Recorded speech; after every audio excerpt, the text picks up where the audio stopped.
Seedling, what is the self? We all know what it feels like to say I. I am here.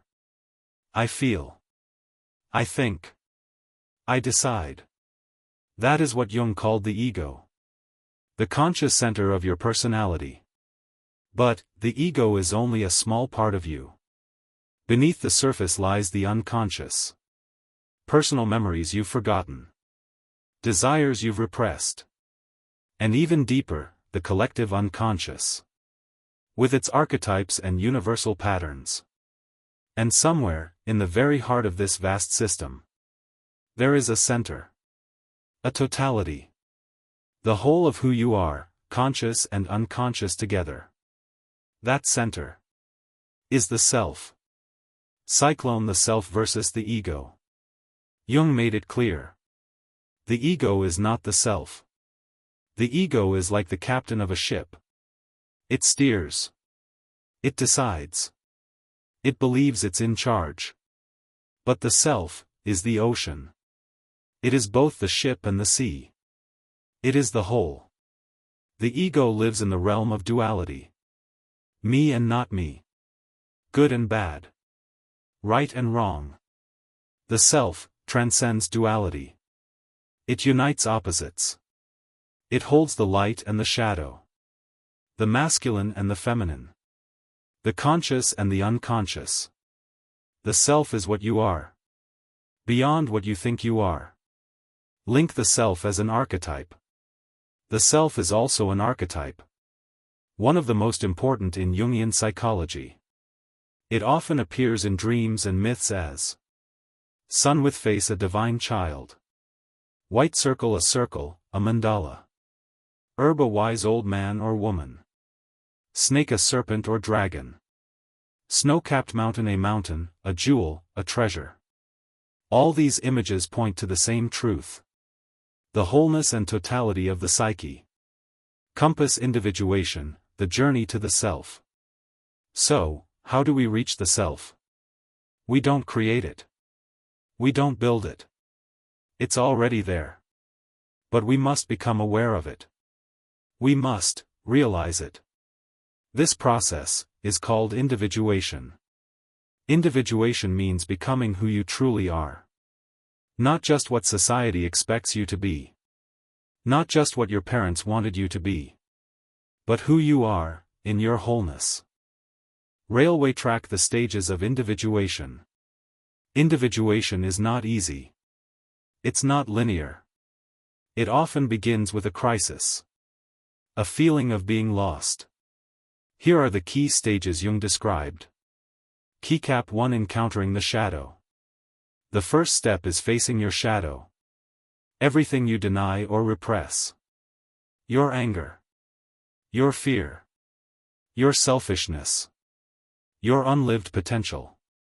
We integrate the shadow, not to become perfect, but to become whole. Keycap 2, meeting the anima/animus. Next, we meet the inner opposite. For a man, the feminine soul, anima. For a woman, the masculine spirit, animus. This opens us to deeper emotional and creative life. Keycap 3, confronting the self. Finally, we meet the self. Not as an idea, but as an experience. It feels like coming home. Like standing at the center of a circle. Like finding your true nature. Person in lotus position, how does the self feel? The experience of the self is difficult to put into words. It is often described as sparkles, a sense of deep peace. Sparkles, a feeling of unity. Sparkles, a connection to something greater than yourself. Sparkles, the realization that your life has meaning.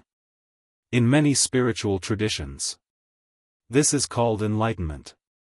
Awakening. Union with the divine. But Jung insisted. It's not about escaping life. It's about living fully. As a whole, integrated human being. Magnifying glass, tilted left. Why is the self important? Without the self, we feel fragmented. We chase roles and masks. We feel torn between who we are and who we pretend to be. When we realize the self, we feel centered. We find our place in the great web of life. We can embrace both our light and our darkness. And we can finally say, I am who I am. And it is enough. Milky Way symbols of the self. The self often appears in symbols. Look for these in your dreams. Cyclone circles and spheres. Cherry blossom flowers, especially lotuses or roses. Mirrors. Sun with face suns and stars. Classical building temples and mandalas. These symbols are invitations. Signs that your psyche is guiding you home. Open book, a story of the self. Let me tell you a story. Once there was a traveler who searched far and wide for treasure. He crossed deserts, climbed mountains, sailed oceans. But after years of searching, he returned to his own home. And there, buried beneath the floor of his own house, he found the treasure he had been seeking all along. That is the self. Not something you find out there, but something you discover, right here. Clapperboard ending. Visual, a glowing mandala forming, serene music. So, who are you? Not just your name. Not just your story. Who are you, in your wholeness? That is the question of the self. That is the journey of individuation. You are not just your ego. You are the whole circle. The light and the shadow. The conscious and the unconscious. You are a self. Thank you for walking this path with me today. If you felt something resonate, leave a comment below. What stage of individuation do you feel you're in? Have you caught a glimpse of yourself? And don't forget to subscribe. Because this is just the beginning of your journey to wholeness. See you next time.